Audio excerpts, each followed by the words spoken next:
Mga salitang magkasing ano? Kasing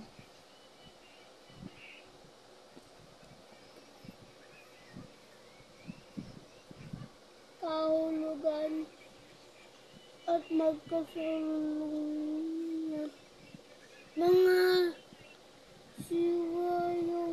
sitwasyong pinaggamitan ng salita, context clue, at gamit ng formal na definisyon ng salita. Ibig sabihin ng kasing kahulugan, magkatulad ng meaning. Kasalungat, magkaiba ng meaning.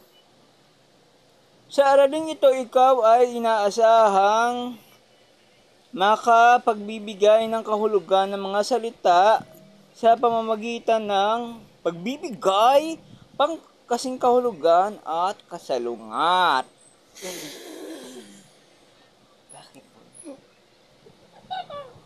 Ulitin natin, sa araling ito, ikaw ay inaasahang makapagbibigay ng kahulugan ng mga salita sa pamamagitan ng pagbibigay ng kasing kahulugan at kasalungat.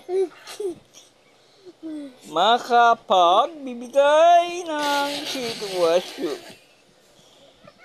Makapagbibigay ng sitwasyon.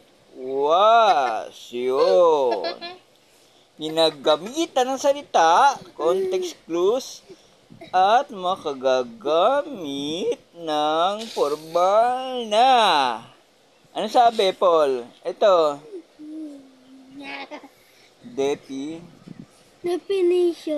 Definition ng salita. O ibig sabihin, define the words. Ang kasing kahulugan ng salita ay ang kasing kahulugan ng salita ay salita na magkapareho o magkatulad ng ang kahulugan at ibig sabihin. Ibig sabihin, ang dalawang words na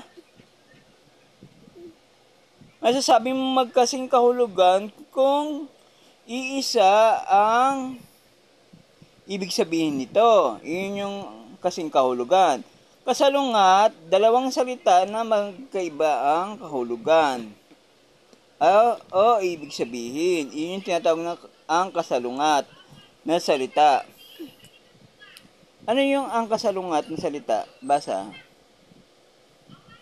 Ang kasalungat. Ang kasalungat salita Ay salita ng magkaiba at magkabaligtad ang kahulugan. Halimbawa, magkasing kahulugan, masaya at maligaya. Pag masaya ka ba, maligaya ka? Siyempre, masaya ka nga, maligaya ka, magkasing kahulugan yon. Magkasalungat, masaya, malungkot. Ang context clue ay paggamit ng palatandaang nagbibigay ng kahulugan sa mga salita.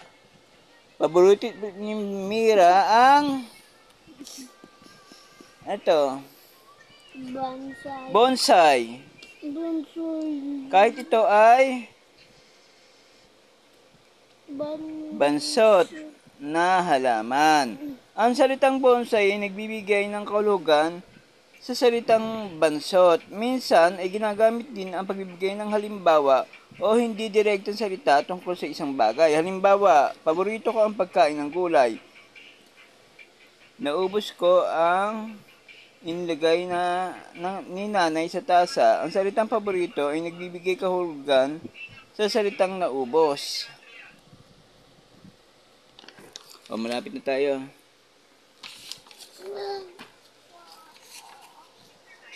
Mabasa. Basa. Ngunit.